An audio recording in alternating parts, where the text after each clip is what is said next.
Alright, this is a detailed treatment, an expose, a refutation, and an analysis of Republic Broadcasting show host and alternative media figure in the 9/11 Truth Movement, Alan Watt. His website is cuttingthroughthematrix.com. He has written books, has produced CDs and DVDs, and granted numerous interviews to alternative media talk show hosts in an effort to, in his mind, expose the New World Order and basically get inside the minds of the secret society members and expose how they deceive people and control the masses, if you will.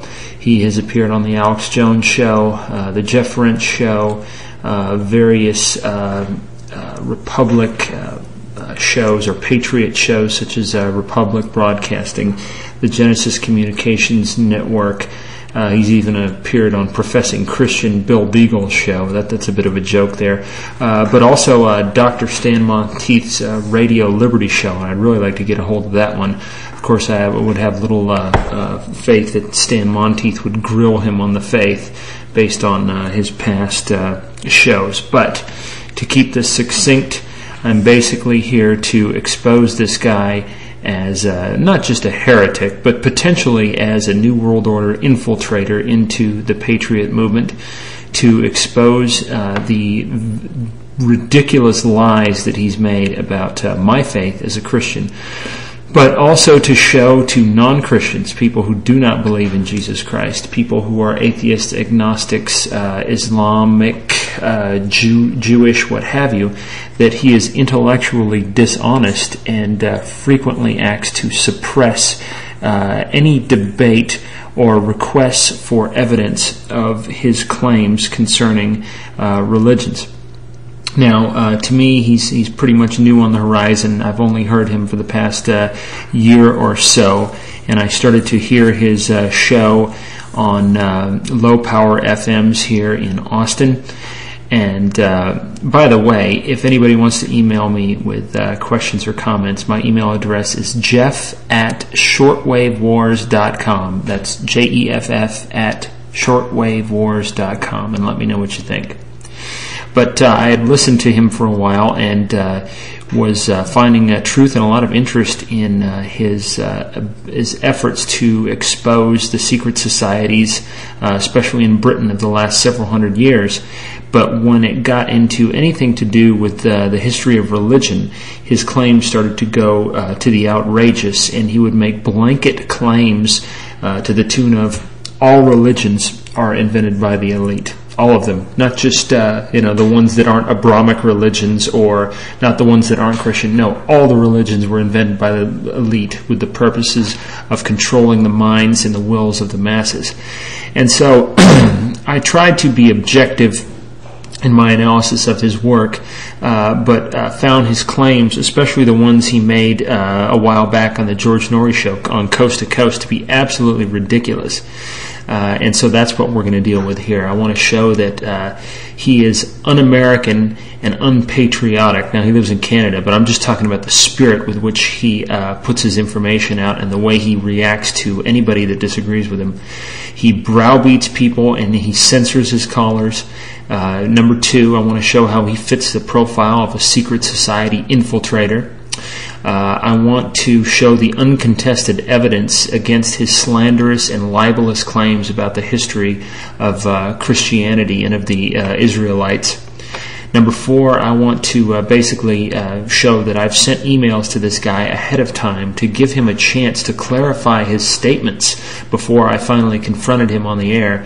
And finally, just a formal request to everybody out there, Christian or not, who cares about the issue of truth and who wants to objectively review the evidence of our past to find evidence of infiltration and control by the New World Order. I am here to basically say this guy is not doing the job, and he's not only not doing the job, he's trying to suppress people that are going to search out the truth and try and make up their own minds for themselves what the truth is. This guy is an enemy of the truth, and I think the evidence will show it. The first thing I want to do is play a brief audio clip of Alan's past statements, just so that we get a perspective here, or a starting point. Let me just add here a little bit of perspective and justification for what I'm doing here. As we in the whole truth movement put forth the energy every week to fight and expose the New World Order, the fruits of our labors are being undone by people like Alan Watt and Michael Tessarion. And so I'm hereby exposing this call-censoring, browbeating, bullying, truth-suppressing, and free speech-killing individual who is acting like a child. Really, in effect, he's acting like a secret society member in the final analysis, but who is obviously no friend to the spirit of the American Constitution or the 9/11 truth movement.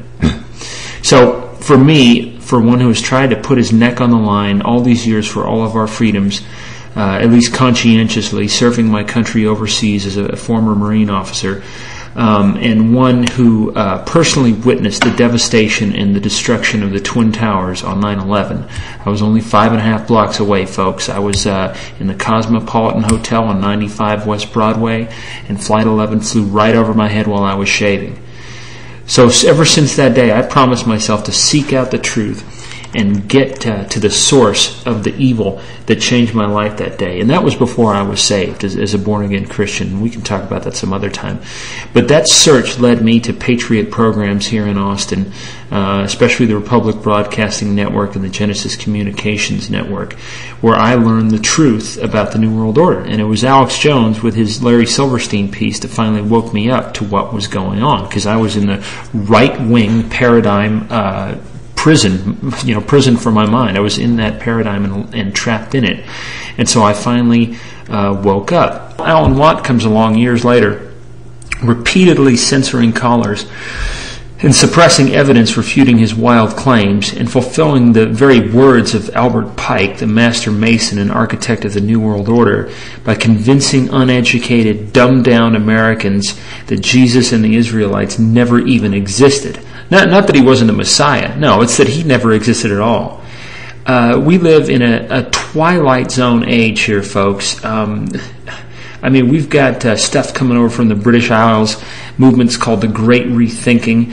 We've got a conference coming up here this very month in Southern California at the Crystal Cathedral, where George Bush and Rupert Murdoch are going to sit down with Katempo Christian leaders and tell us how to rethink our faith. I am not kidding. Go to rethinkconference.com if you don't believe me.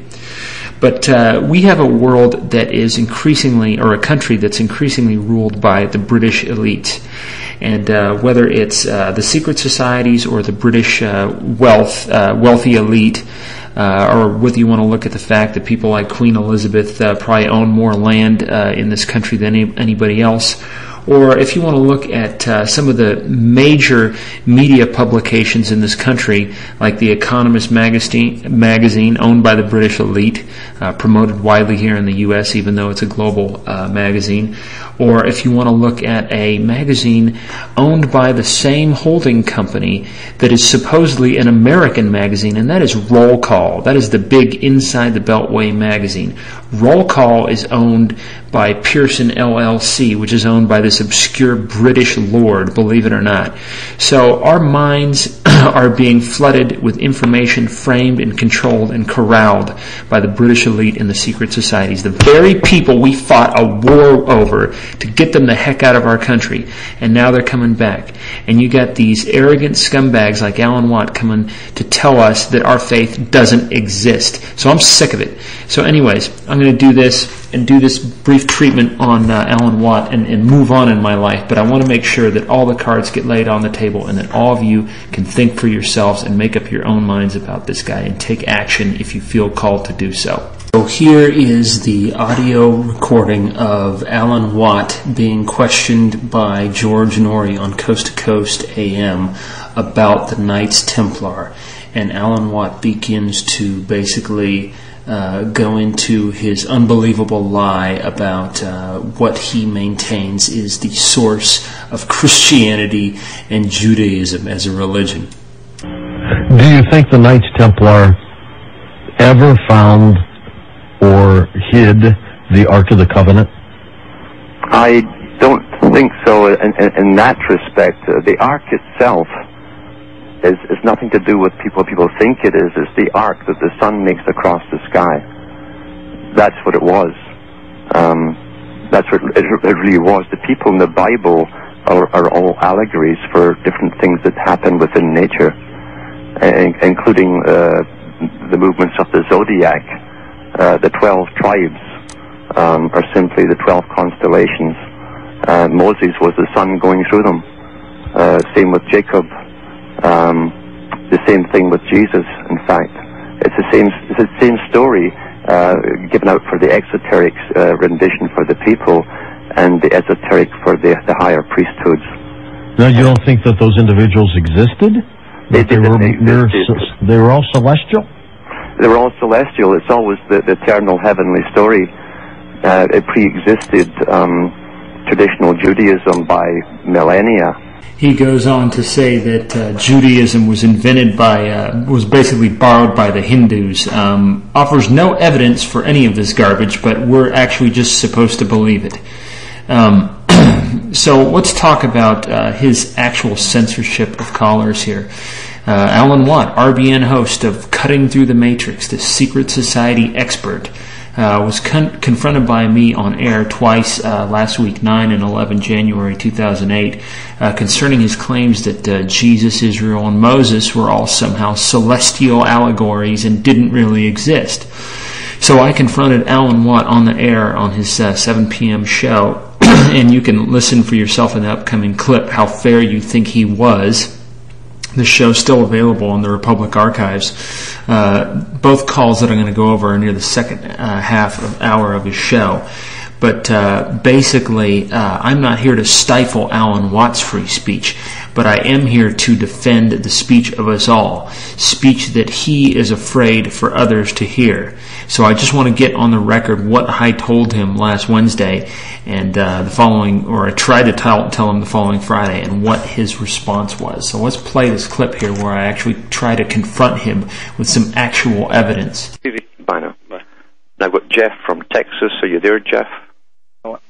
Hello? Hi, Alan. I have a comment and a question. Mm-hmm. I'm new to your material, and I've been trying to catch up by listening to your archive interviews. Yeah. And I really appreciate your efforts to expose the history of the New World Order over the last 1,000 years.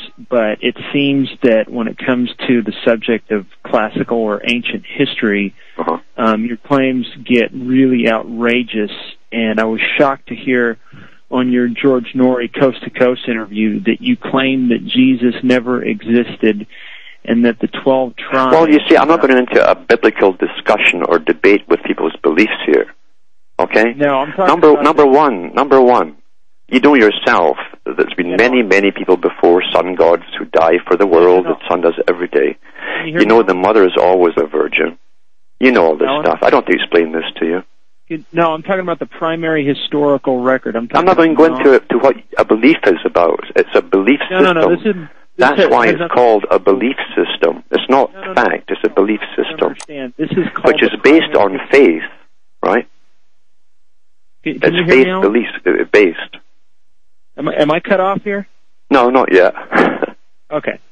But I'm not going to go into a debate about your belief system. Yeah. Can I talk? Can I say something?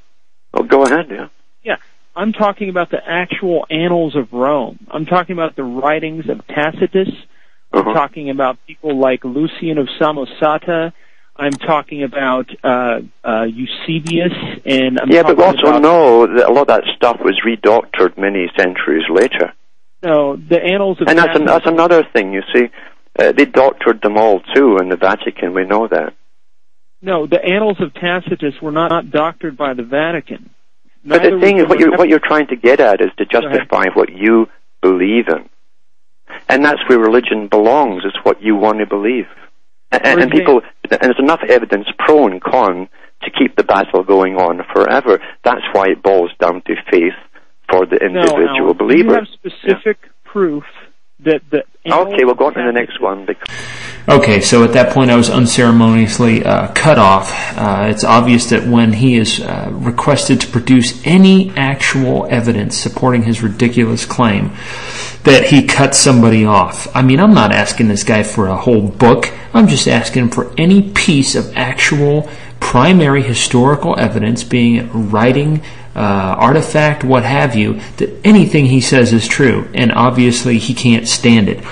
And by the way, that comment about the ark being the ark that the Ark of the Covenant being the ark that the sun makes across the sky. I mean, who does this guy think we are? A bunch of grade school